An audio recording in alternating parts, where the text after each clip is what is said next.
কোনো কারণ ছাড়াই 2 সপ্তাহের ব্যবধানে দেশের বিভিন্ন স্থানে প্রকারভেদে চালের দাম কেজিতে বেড়েছে 2 থেকে 10 টাকা পর্যন্ত। ঈদের আগে যশোরে বাসমতি চাল বিক্রি হয় 74 টাকা কেজিতে, এখন তা বেড়ে হয়েছে 84 টাকা। এছাড়া প্রকারভেদে 2 থেকে 6 টাকা পর্যন্ত বেড়েছে মিনিকেট, আটাশ, কাজললতা, স্বর্ণসহ বিভিন্ন চালের দাম। কিন্তু মিল মালিকদের দাবি, ধান সংকট এবং ধানের দাম বেশি হওয়ায় চালের দাম কিছুটা বেড়েছে। আর খুচরা ব্যবসায়ীরা বলছেন, সংকট নয়, অটো মিল মালিকদের কারসাজিতেই নিয়ন্ত্রণ নেই চালের বাজারে।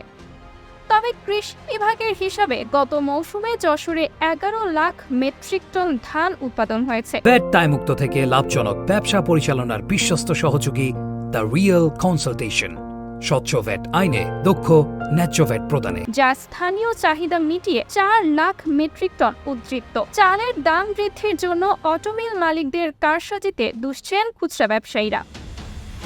যশোর চাল ব্যবসায়ী সমিতির যুগ্ম সম্পাদক মীর বদরুল আলম বলেন, এখন ধানটা তারা বেশি দাম দিয়ে কালেকশন করবে, এরপর তাদের নিয়ন্ত্রণে যখন ধানটা চলে আসবে তখন আরও বেশি মুনাফা রেখে বিক্রি করবে।